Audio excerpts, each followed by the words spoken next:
네, 안녕하세요. 방금 소개받은 연세 굿데이 치과의 박정철 원장입니다. 오늘 날씨도 좋은데 아침 일찍 오셔서 공부하시는 원장님들 존경스럽고, 또 이렇게 좋은 행사 준비해 주신 덴티움, 그리고 또 우리 좌장을 맡아주신 저희 은사님이신 김기덕 교수님 모두 감사드립니다. 자, 오늘 제목은 수술 혁신, 체어 타임은 10분을 넘지 않는다라고 하는 소위 어그로라고 하는 표현인데, 정말 다 10분 만에 끝내는 건 아닙니다만, 그래도 느낌상으로는 아주 간단하고 쉽게 진행한다는 그런 컨셉을 오늘 나누어 드리려고 합니다. 그 반도체의 발전에 있어서 무어의 법칙이라는 게 있는데요.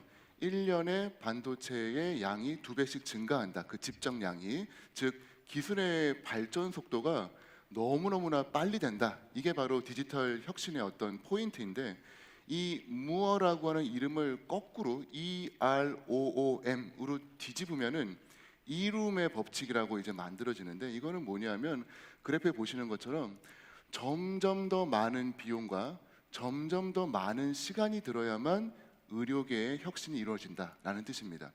디지털들은 사실은 기술만 올라가면 바로 사용이 가능한데요. 의료계의 혁신들은 안전성 평가, 정부의 허가, 이러한 복잡한 부분들이 있고 하다 보니까 상당히 많은 노력과 비용을 들여야만 실제 우리가 사용할 수 있게 된다는 그러한 것을 표현한 것입니다. 오늘도 이제 새로운 재료들과 새로운 기구들이 오늘 많이 소개가 될 텐데, 정말 어려운 과정을 통해서 계속 환자분들과 저 임상가들에게 이런 좋은 재료들을 나누어 주기 위해서 노력하시는 덴티움 관계자분들께 먼저 큰 감사의 말씀 드리고, 또 감사한 마음으로 오늘 강의를 시작을 해보도록 하겠습니다. 오늘 저에게 주어진 3가지 토픽입니다. 나름대로 하정우 특집이라고 이름을 지어봤는데요. 첫 번째, 하정우 씨의 영화 신과 함께를 패러디한 핀과 함께, 그리고 두 번째, 하정우 씨의 터널 영화를 패러디한 터널 GBR, 그리고 힐링 관련된 영화는 아탄가게도 없어서 그냥 힐링 캠프에 있었던 모습을 캡처했는데 오픈 힐링 IGBR, 이 방법으로 어떻게 제가 임상을 쉽고 간단하게 풀어나가는지를 하나하나 소개해 드릴까 합니다. 먼저 첫 번째, 핀과 함께입니다. 덴티움에서 나온 핀은 일단은 멤브레인 핀이라고 알려져 있는데, 이 핀을 이용을 해서 되게 GBR을 많이 하신다고 알고 있습니다만, 저는 이 GBR용보다도 실제 판막을 고정하는 용도로 많이 사용을 하고 있습니다. 덴티움에서 나온 멤브레인 핀은 길이가 2.5, 4.5, 7.5 이렇게 3가지가 있고요. 실제 임상에서 저는 멤브레인을 고정할 때는 2.5지만 판막을 고정할 때는 4.5mm로 사용을 하고 있습니다. 제가 핀을 사용하다 보니까 일단은 체어 타임이 짧아집니다. 봉합을 어렵게 하지 않아도 되기 때문에 매우 체어 타임이 짧아지고요. 두 번째는 제거도 쉽습니다. 그리고 무엇보다도 핀이 갖고 있는 고정력은 봉합이 갖고 있는 고정력과 비교할 수가 없기 때문에 연조직의 치유를 극대화시켜준다는 장점이 있습니다. 멀리 이제 강원도에서 루트 커버리지를 위해서 오셨던 분이신데요. 상악 전치부에 크라운 하방으로 이 치아가 보인다라는 주소로 이제 오셨습니다. 오늘 이제 소개해드릴 터널 테크닉을 이용을 해서 수술을 진행을 하고요. 사용하는 재료는 오늘 여러 차례 언급이 되겠지만 콜라겐 그래프트라고 해서 멤브레인이 아닙니다. 멤브레인보다 조금 두꺼운 스폰지 타입의 3D 매트릭스 콜라겐이고요. 요거를 안에다가 넣어주고 최대한 잇몸을 위로 올려서 고정을 해줘야 되죠. 예전에는 이걸 고정하기 위해 레진과 봉합사를 이용을 해서 치아에다 걸어주는 작업을 저희가 했었는데, 그 시간 대비 핀을 땅땅땅 하면 사실 체어 타임이 짧아질 수밖에 없습니다. 그 이후에 치유를 보시면은 워낙 고정이 좋았기 때문에 아주 안정적인 치유를 보실 수가 있죠. 루트 커버리지를 저는 이제 치주과 전공이다 보니까 좀 더 많이 하는 편인데, 13번 부위 루트 리세션으로 오셨습니다. 물론 입천장에서 잇몸 떼고 복잡하게 하는 방법도 있지만, 간단하게 터널을 만들고 잇몸을 박리한 다음에 입천장에서 체득한 커넥티브 티슈가 아니라 콜라겐 그래프트를 그냥 넣어주고 핀으로 2개 고정을 해줍니다. 이게 열흘 뒤의 소견이고요. 그리고 지금 1년 정도 팔로우업이 됐는데 안정적으로 그리고 좋은 치유를 보이고 있죠. 루트 커버리지에만 사용하는 것이 아닙니다. 저희 모두가 이제 복잡해하는 FGG, 이거 FGG는 떼는 것도 문제지만 고정시키는 게 사실 제일 중요하거든요. 이 고정을 어떻게 얻을 것이냐, 40번대 구치부에 전정도 없고 부착치은도 없고 각화치은도 없고 완전히 임플란트 주변에 염증이 계속 야기되는 부위입니다. 원칙적으로 한다면은 에이피컬리 포지션드 플랩이라고 해서 부분층 판막을 아래로 내려주고 얘를 봉합을 해주고 그리고 FGG를 뗀 다음에 그걸 또 봉합을 해주면 사실은 아무리 설렁설렁 하더라도 30분 이상 넘어갈 수밖에 없고 그동안 환자분은 입을 오래 벌려야 되고 또 여러 가지 통증과 부종들이 발생을 하겠죠. 하지만 여기 보시는 것처럼 수평절개 메지알과 디스탈 쪽을 길게 열어주시고요. 물론 이제 멘탈 포라멘 주의하셔야 됩니다만 부분층 판막 조심해서 내려주시고 원칙적으로는 이 부분도 이제 봉합을 하게 되어 있는데 저는 여기 봉합하지 않고 입천장에서 FG를 뗀 다음에 덴티움 핀으로 고정을 얻습니다. 그럼 이제 이 베스티뷴이 자꾸 이제 올라오지 않겠느냐? 그래서 이 부분은 간단하게 저희가 치주 영역에 사용하는 코팩을 이용을 해가지고 보호를 해주면은 버컬 쪽에 내려간 이 점막들이 이 위로는 사실 올라오지 못하기 때문에 아래쪽에서 아주 손쉽게 자연 치유가 됩니다. 코팩을 많이 안 써보신 젊은 원장님이 많이 계시다 보니까 코팩 종류가 여러 개가 있는데요. 슬로우가 있습니다. 이게 레귤러 세팅이라고 하지만 사실은 저희 입장에서는 너무 느리죠. 거의 10분 정도 돼야 굳기 때문에 꼭 하드 앤 패스트 조금 빨리 굳는 코팩 쓰시는 거 추천드리고요.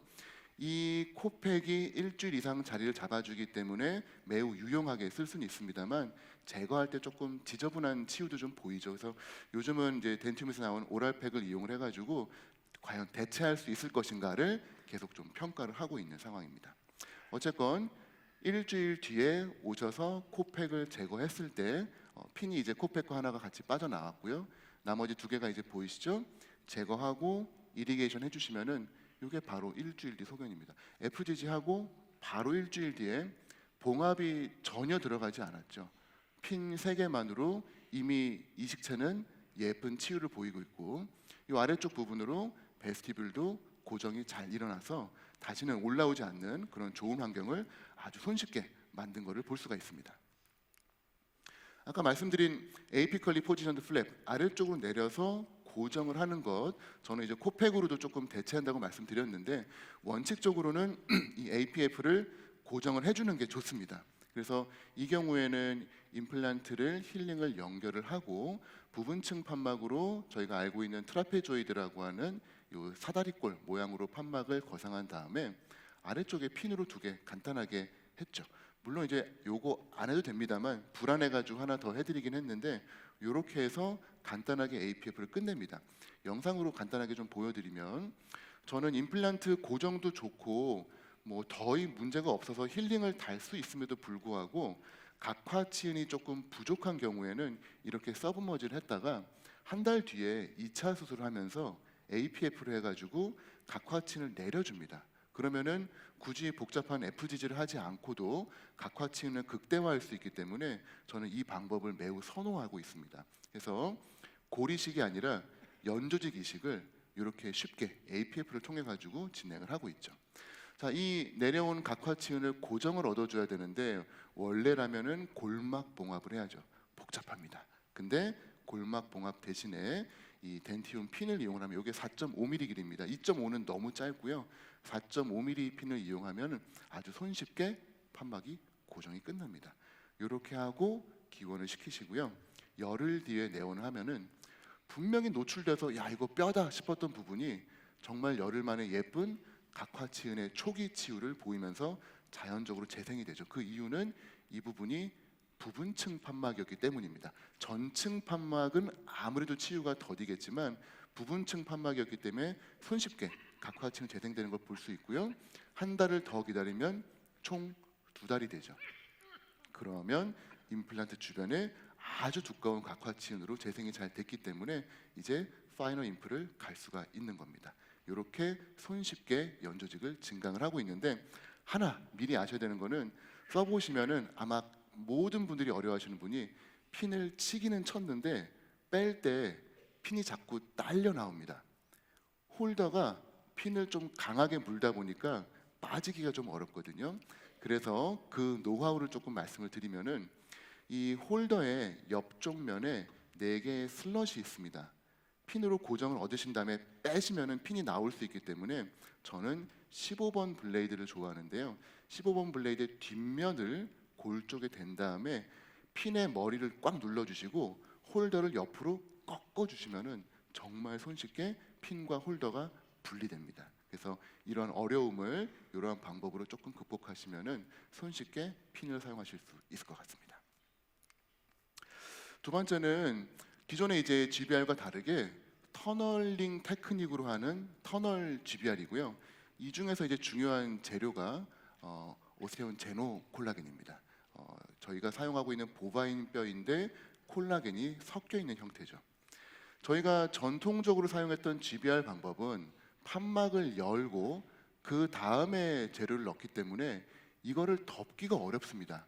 다들 이 핫도그 먹어보셔서 아시겠지만 계속 핫도그 빠져나오고 안에 있는 야채 빠져나오고 엉망진창 난리죠. 근데 핫도그 중에 이런 핫도그가 있습니다. 빵 안에 구멍을 뚫고요. 여기 안에다가 재료를 쑤셔 넣어주는 거거든요. 이거 먹기 되게 편해요. 이 방법이 터널 GBR입니다. 제가 만들어낸 방법은 아니고 이미 예전 선학들께서 여러 가지 테스트를 해보셨죠. 이탈리아의 라스페리니 교수님께서 예전에 한번 사용했던 방법으로 알고 있는데 이 터널링 판막 형태를 만든 다음에 저희가 잘 알고 있는 이 모사의 속뼈와 그리고 이제 콜라겐 멤브레인을 덮어주고 여기에다가 구멍을 많이 뚫어서 빨리 골 융화가 될 수 있도록 만든 다음에 요거를 터널 안에다가 쏙 넣어주면은 이게 뼈가 될 수 있다라고 주장을 했는데 저희가 연구를 보게 되면은 조금 어렵기는 합니다. 그리고 재생량이 생각만큼 그렇게 크지는 않더라고요. 그래서 아마 보편화가 안 됐던 것 같고요. 근데 세월이 지난 다음에 이제 재료가 등장을 했습니다. 제가 이제 선호하는 오스테온 제노, 특히 오스테온 제노 콜라겐은 뼈 이식제입니다만 콜라겐이 섞여 있기 때문에 볼륨 메인터넌스, 형태 유지가 매우 좋다는 장점이 있습니다. 특히 타사의 보바인 뼈에 비해서 캔슬러 성분으로 되어 있기 때문에 리모델링이 조금 빠릅니다. 보바인 본이 갖고 있는 특성, 아주 뻣뻣하고 강하고 리지드한 그 부분은 장점이 될 수도 있지만 리모델링이 느리다는 단점이 될 수도 있는데 오스테온 제노는 캔슬러스 본이 되어 있기 때문에 리모델링이 약간 폴사인 뼈에 빠르다는 느낌을 좀 받고 있습니다. 그래서 훨씬 더 빠르게 신생골로 바뀌고 형태를 잘 유지해 주는 것 같아요. 환자분께서 13번, 23번 부위에 유치, 만중 유치를 갖고 있다가 발치하고 임플란트를 하기로 결정을 하셨습니다. 자, 발치를 했고요. 지금 이게 임플란트 식립과 GBR이 끝난 모습입니다. 수술이 상당히 간단하게 끝난 걸 보실 수가 있죠. 자, 요 부분에다가 뼈를 지금 넣어드렸는데 인시전이 수술 부위랑 조금 멉니다. 요거를 저희가 리모트 인시전이라고 하죠. 조금 멀리 떨어져 있는 절개를 하나 그어주고요. 판막을 안쪽으로 이제 거상을 해서 터널링을 해야 되는데 아래쪽을 공략하기보다 위쪽 부분, 코로날 부분을 열심히 공략을 해서 이쪽에 뼈가 갇혀 있을 수 있도록 해주셔야 돼요. 이 부분에 거상을 많이 해버리면 뼈가 다 아래쪽으로 꺼져 버립니다. 그렇기 때문에 이쪽의 거상은 최소화하시고 인접 치아까지 포함해서 이쪽 부분만 거상을 열심히 해주시고요. 그리고 오스테온 제노 콜라겐을 넉넉하게 넣어주시면 끝입니다. 발치하고 브라이트 임플란트를 이용을 해서 아주 좁은 골폭이었지만 안전하게 그리고 좋은 고정력으로 임플란트를 심었습니다. CT를 찍어서 확인을 했고요. 그 다음에 본그래프트를 진행을 해야 되죠. 말씀드린 대로 리모트 인시전 긋고 오스테온 제노 콜라겐을 상당히 많이 빵빵하게 넣어 주었고 힐링 달고 수술은 끝났습니다. 열흘 뒤에 바로 프로비저널 크라운이 들어갔고요. 아주 안정적인 치유 그리고 심지어는 스티치 아웃한 자국도 지금 거의 보이지 않을 정도로 상당히 빠르고 좋은 치유를 보입니다. 3개월 정도 기다렸다가 파이널 크라운으로 넘어갔고요. 지금 1년 정도 팔로우업 되고 계시는데 아주 손쉽게 그리고 예쁘게 임플란트를 잘 마무리할 수 있었습니다. 하지만 여기서 중요한 포인트는 오스테온 제노 콜라겐은 콜라겐 뼈입니다. 콜라겐 뼈의 장점도 있지만 단점도 있죠. 치명적인 단점입니다. 콜라겐 뼈는 부피가 많이 꺼집니다. 입자뼈에 비해서. 그렇기 때문에 오스테온 제노 콜라겐은 처음에 나는 충분히 넣었다라고 생각을 하지만 시간이 지나고 나면 부피가 반드시 꺼지거든요. 그거는 오스테온 제노콜라겐의 단점이 아니라 특성입니다. 콜라겐이 들어가 있기 때문에 그런 거라서 그걸 감안하시고 더 많이 넣어주시면 아주 손쉽게 문제를 해결할 수 있죠. 그래서 오스테온 제노콜라겐을 사용할 때는 저는 거의 루틴하게 6 곱하기 10, 한 사이트에 6 곱하기 10을 좀 과하다, 환자분이 여기 왜 이렇게 부었어요? 라고 할 정도로 조금 많이 넣어드리는 편입니다. 멀리 대만에서 임플란트 심기 위해서 오셨던 여자분이시고요. 하악 전치부 2개, 역시 만준 유치 상태입니다. CT를 보시게 되면은 정말 얇은 2.8mm의 골폭을 갖고 계시죠. 물론 브라이트 티슈 레벨 2mm, 2.5 심어도 됩니다만 그래도 워낙 젊은 분이시기 때문에 오그멘테이션을 넉넉하게 해드리기 위해서 오스테온 제노콜라겐을 터널 GBR 방식으로 넣어드렸습니다. 수술 직후 모습이고요. 보시면은 얼마나 많은 양의 뼈가 들어가 있는지를 보실 수가 있습니다. 절개는 리모트 인시전을 여기 하나만 넣어줬고요. 이 안쪽으로 박리를 다 하고 뼈는 여기 아래보다는 이 위에 쪽으로 들어갈 수 있도록 넉넉하게 넣어드렸죠. 수술 직후의 CT고요. 4개월 뒤에 임플란트 식립위해서 오십시오라고 했고 4개월 뒤의 모습입니다. 말씀드렸던 게 바로 이겁니다. 제가 되게 많이 넣었음에도 불구하고 부피가 쭈그러들죠. 오스테온 제노콜라겐의 단점이 아니라 특성입니다. 그렇기 때문에 많이 넣어주시면 손쉽게 해결이 되죠. 4개월 만에 정말 강한 골질, 골화를 보이고 있습니다. 임플란트 손쉽게 심었고 추가적으로 조금 더 뼈를 넣어드려서 넉넉하고 예쁘게 쓰실 수 있도록 만들어 드렸습니다. 현재 이제 보철 과정을 기다리고 있는 과정이고요. 역시 이분도 터널 GBR로 아주 손쉽게 상악 전치부 심미적인 임플란트를 마무리했던 케이스입니다. 6조에서 넘어져서 이가 빠졌다라는 주소로 이제 오셨는데 이미 빠지고 몇 주가 지났기 때문에 버컬 쪽으로 흡수 내지는 컬랩스가 시작이 되어 있는 상태입니다. 교환면 쪽에서 보시면 특히 버컬 쪽에 유지대가 되었던 아마 얇은 버컬본들이 꺼지기 시작한 게 보이더라고요. 임플란트를 바로 심어주고 그리고 보시는 것처럼 인시전을 가운데에다가 하나만 넣고 양쪽으로 접근을 한 다음에 아래쪽 부분보다 위쪽 부분을 공략해서 오스테온 제노콜라겐을 넉넉하게 넣었습니다. 교환면에서 보시면은 아주 두툼하게 잘 들어간 모습을 보실 수가 있고요. 수술 끝난 다음에 바로 임프레션 체득하고 열흘 뒤에 실바 빼면서 프로비저널 크라운 연결해드렸습니다. 스티치아웃 했는데도 상당히 빠른 속도로 치유가 되다 보니까 제거한 형태도 사실 보이지가 않을 정도죠. 이렇게 해서 3개월 기다리신 다음에 파이널 임프하고 파이널 크라운이 들어갔습니다. 초진 사진이시고요. 지금 현재 파이널 모습입니다. 보시면 버컬 쪽으로 아주 두툼하게 유지가 잘 된 모습을 보실 수가 있죠. 어려운 술칙입니다만 재료의 특성을 잘 이용하시고 적절한 테크닉을 사용하시면 손쉽게 좋은 결과를 얻으실 수가 있는 것 같습니다. 요 터널을 수술을 좀 용이하게 하기 위해서 제가 얼마 전에 기구를 하나 개발을 했는데 DMG 키트라고 이름을 지어봤습니다. 다들 아시겠지만 DMG는 전 세계에서 터널을 가장 잘 뚫는 분들이 계신 곳이기 때문에 그 기운을 좀 받아서 터널링이 잘 되라는 의미로 DMG 키트를 한번 만들어 봤으니까 나중에 한번 관심 있으시면 사용해 보시면 좋을 것 같습니다. 마지막 테마입니다. 오픈 힐링 IGBR. 이것은 콜라겐 그래프트를 사용해서 가능한 술식이죠. 다들 이미 IGBR에 대해서는 이름 많이 들어보셨겠지만 알베올라 리치 프리저베이션 치조제 보존술인데 특히 보존이 아닌 증강의 목적으로 뼈를 더 많이 넣어주고 각화치은을 늘린다는 컨셉으로 IGBR을 저는 아주 즐겁게 잘 사용을 하고 있습니다. 환자분들의 동의율도 매우 높은 편이고요. 저희 크루들, 직원들도 좋아합니다. 체어 타임이 아주 짧기 때문이에요. 특히 이제 이 오픈 힐링을 가능하게 해준 재료가 바로 콜라겐 그래프트고 저희가 애초에 사용했던 X1D 그리고 최근에 등장한 X2D 더더욱 물성이 강해지면서 오픈 힐링을 점점 자신 있게 할 수 있게 되는 것 같습니다. 초창기 X1D의 모습입니다. 발치하고 안에다가 뼈 채워 넣고 콜라겐 그래프트 넣고 이 넓은 부분을 히든 X 수초 2개로 마무리한 다음에 열흘 뒤에 오시면은 이런 치유가 되거든요. 왜 오픈 힐링인데 이게 가능하냐? 기계적인 물성이 있기 때문에 오픈 힐링을 이겨냅니다.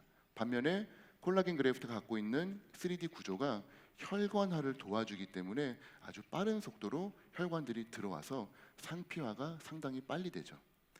X2D는 더더욱 그런 강도가 증가했습니다. 두께도 훨씬 더 두꺼워졌고요. 그래서 더 큰 부위도 이제는 조금 자신 있게 쓸 수가 있습니다. 다만 요 콜라겐 그래프트 처음 쓰실 때 대부분 많이들 어려워하시는 게 재료가 빠졌어요 라고 하시는 경우들이 많은데, 제가 관찰한 결과 환자분들 중에 물량치나 가글을 되게 세게 하시는 분들이 계십니다. 오픈 힐링은 절대로 자극이 가면 안 되기 때문에 그러한 주의사항을 조금 더 강조해 주시면은 오픈 힐링의 탈락을 조금 더 막으실 수 있을 것 같습니다. 오픈 힐링을 통해서 제가 했던 가장 드라마틱한 결과인데요. 나이가 많으신 우리 여성분이셨는데 뒤쪽에 임플란트가 하나 있었는데 제거해 달라고 저한테 오셨어요. 왜 제거해 드립니까? 이 임플란트를 심은 다음부터 내 목이 안 돌아간다 라는 주소로 저한테 오셨습니다. 임플란트와 목이 돌아가는 것은 전혀 관계가 없다 라고 말씀드렸지만 강력하게 주장하셔서 동의서를 받고 임플란트를 제거해 드렸어요. 이렇게 치유가 됐죠. 놀랍게도 임플란트를 제거한 다음부터 목이 돌아가기 시작하셨습니다. 그래서 너무 축하드린다라고 말씀드리고 치료를 종료하려고 했는데 우리 어머님께서 이제 목이 돌아가니 나는 다시 임플란트를 원한다 라고 해서 제가 말씀드렸죠. 여기 임플란트를 심으시면 목이 안 돌아갈 수 있습니다. 왜냐하면 뼈도 너무 없고 각화치은도 없었기 때문에 수술하기가 힘든 부위인데 나는 FGG도 싫고 본그래프도 싫다, 임플란트만 달랑 심어달라고 하시는 거예요. 그래서 설득 끝에 알겠습니다, 아주 짧은 임플란트만 심고 정말로 간단하게만 연조직 증강만 할게요 라고 해서 APF 진행하고, 지금 저희 덴티움 7mm인데 5.5도 지금 거의 들어갈까 말까 할 정도로밖에 못 심는 그런 공간이었습니다. 하고 마무리를 했죠. 이 노출된 부분에 각화치나 좀 생기면 좋을 것 같아서 콜라겐 그래프트를 덮어드렸습니다. 그리고 봉합을 이용을 해가지고 잘 잡아드렸죠. 요게 각화치는 잘 되면 너무 좋을 것 같았는데 저희가 2, 3일 정도 있다가 한번 혹시 모르니까 드레싱 한번 받으러 오세요 라고 했거든요. 약간 노랗고 하얗게 되는 게 콜라겐 그래프트 오픈 힐링의 특징입니다. 절대 감염이나 실패 아니고요.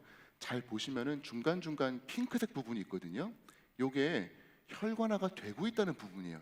아주 긍정적인 신호입니다. 잘 치유가 되고 있다는 뜻이고요. 심지어는 아까 메탈 스무드 서피스까지 잘 덮여 있죠.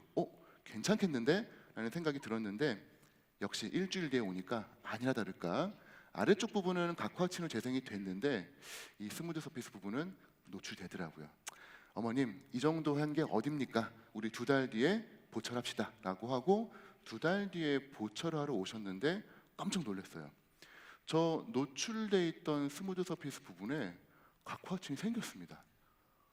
정말 되게 특이한 치유라서 제가 깜짝 놀랐어요. 이건 너무너무 잘된 일이고 좋은 치유다. 아마도 콜라겐 그래프트가 갖고 있었던 어떤 재료적인 특성이 조금 도움이 되신 것 같다라고 말씀을 드려서 요 앞에 있는 임플란트보다 오히려 더 두꺼운 각화친을 갖게 되셨고 머리가 지금 잘 돌아가시는 상태여가지고 행복하게 치료가 마무리가 됐습니다. 어려운 FGG 없이도 사실은 너무 손쉽게 좋은 각화치은을 만들어 드릴 수가 있었죠. 그래서 결론적으로 저는 최근에 저의 임상들이 EGGBR이라고 하는 컨셉 말 그대로 정말 수술이 수월해지고 쉬워졌습니다. 36번, 37번 임플란트를 심어야 되는데 보시면은 각화치은도 부족하고 뼈도 부족한 상태예요. 원칙대로 한다면은 임플란트 심고 GBR해서 서브머지 해놓고 나중에 APF 해가지고 각화치은 증대시키고 조금 복잡했겠죠. 근데 이제는 재료의 장점을 잘 극대화해서 사용을 하면은 뼈도 만들고 각화치은도 만들고 정말 손쉽게 치료를 할 수 있게 될 것 같습니다. 자, 판막을 일단 열어주시고요. 보시면은 리치가 되게 얇은 저희가 흔히 말하는 나이프 엣지를 갖고 있는 걸 볼 수가 있습니다. 임플란트는 덴티움 브라이트 임플란트를 사용을 했고요. 덴티움 브라이트 임플란트의 가장 큰 장점으로 생각하는 것은 린데만 드릴이라고 생각합니다. 저는 개인적으로 린데만 드릴은 너무 샤프하고 커팅 이피전치가 좋기 때문에 이러한 천공을 뚫는 부분들이 너무 손쉽다 보니까 저는 루틴하게 임플란트 GBR 해야 되는 부분 쪽에 이 디코티피케이션을 시행을 하고 있습니다. 물론 학술적으로는 저게 과연 의미가 있느냐라고 물으시면은 딱히 근거는 없다라고 말씀드리겠지만 임상적으로는 저러한 천공 부분을 통해 블리딩도 좀 유발될 수 있지만 무엇보다도 저 작은 요철들이 뼈를 조금 잡아준다고 저는 개인적으로 믿고 있어요. 뼈가 흩어지지 않고 저 요철들에 조금 박혀 들어가면서 뭔가 조금 운동화 바닥이 미끌미끌하지 않고 거칠거칠해야 달리기를 잘할 수 있는 것처럼 저러한 부분이 조금 도움이 되지 않을까 생각을 하고 있습니다. 자, 티슈 레벨 임플란트를 식립을 하고 있고요. 그리고 뒤에 부분도 역시 진행을 하고 있습니다. 덴티움 브라이트 임플란트 드릴은 두 가지 형태가 있습니다. 린데만과 일반적인 실린더 타입으로 있는 드릴이 있고요. 제가 주로 좋아하는 드릴은 모든 드릴이 린데만 드릴로 되어 있는 드릴도 있거든요. 혹시 회사에 문의하시게 되면은 그 린데만 드릴로 한번 사용해 보시면은 커팅 이피션시가 너무 좋기 때문에 수술이 조금 더 손쉽게 그리고 빠르게 위치 변경, 그다음에 뎁스 수정 이들이 되는 것을 느끼실 수가 있을 것 같습니다. 자, 역시 티슈 레벨 임플란트 두 번째 거를 예쁘게 잘 심어 주시고요. 자, 이제 저 부분에다가 뼈 이식을 하고 그리고 각화층을 증강을 시켜야 되는데 어떻게 할 것이냐? 티슈 레벨이니 서브머지도 어렵죠. 자, 보시는 것처럼 오스테온 제노콜라겐입니다. 제가 사용하고 있는 오스테온 제노콜라겐은 100% 모두 PDRN에다가 소킹을 해서 사용을 하고 있고 더더욱 골의 재생을 조금 도와주기 위해서 PDRN을 활용을 하고 있습니다. 판막을 많이 거상하지 않은 걸 보실 수가 있어요. 텐션 플랩, 정말로 판막이 갖고 있는 그 텐션에 맞춰가지고 뼈를 꽉 채워주고 그 윗부분을 콜라겐 그래프트로 덮어주시고 봉합을 잘 해주시면은 뼈가 아까 느끼신 그 터널 지배알처럼 판막의 힘으로 꽉 고정이 되기 때문에 아주 안정적으로 좋은 치유를 갖고 오게 됩니다. 임플란트 주변은 저는 피겨 8 봉합이라고 해서 보신 것처럼 설측에서 들어오고 다시 협측에서 들어오는 방법으로 눌러주면은 판막이 안쪽으로 말리면서 이 티슈 레벨보다 위로 올라가는 것을 상당히 잘 잡아줍니다. 지금 바로 이게 피겨 8 봉합인데요. 이걸로 봉합을 해주시면은 이 티슈 레벨 위로 판막이 올라오지 않고 아래로 눌리면서 안정적으로 판막이 고정이 됩니다. 꼬매고 마무리. 총 시간은 대략 15분 정도 걸렸습니다. 임플란트 식립하고 티슈 레벨 적용했고요. 오스테온 제노콜라겐 그리고 PDRN에 충분하게 소킹을 했고 판막 크게 열지 않고 최소한의 판막 거상으로 뼈를 채워 넣는 느낌으로 해서 뼈가 이미 스테빌리티가 잡힐 수 있게 넣어줍니다. 상부에는 콜라겐 그래프트 10x20, 10 곱하기 20을 트리밍을 해가지고 예쁘게 잘 넣어주고 요거를 일반적인 인터럽티드 봉합과 피겨 8 봉합을 이용을 해서 예쁘게 잘 눌러서 고정을 해줬죠. 저 벌어진 부분만큼은 이후에 각화치은으로 예쁘게 잘 재생이 되게 됩니다. CT상에서도 보시면은 임플란트 잘 들어갔고요. 덴티움 임플란트 워낙 고정 잘 나오는 건 다들 잘 아실 거고 옆에 들어간 오스테온 제노 콜라겐도 안정적으로 판막에 의해서 잘 유지가 된 모습을 보실 수가 있습니다. 이렇게 해서 수술을 쉽고 간단하게 풀어나가는 노하우를 오늘 좀 공유를 드렸습니다. 세 가지 테마입니다. 핀을 사용하는 방법 그리고 터널링 GBR 할 때 오스테온 제노 콜라겐을 적극 활용하는 방법. 다만 양은 항상 오버해서 넣는 부분. 그리고 세 번째 콜라겐 그래프트를 이용해서 적극적으로 오픈 힐링을 유도하고 이를 통해서 각화치은을 극대화시키는 방법. 이 세 가지를 통해서 수술 체어 타임을 줄이시고 훨씬 더 많은 뼈, 더 좋은 각화치은을 많이 얻으실 수 있으면 좋겠습니다. 오늘 강의 경청해 주셔서 감사합니다.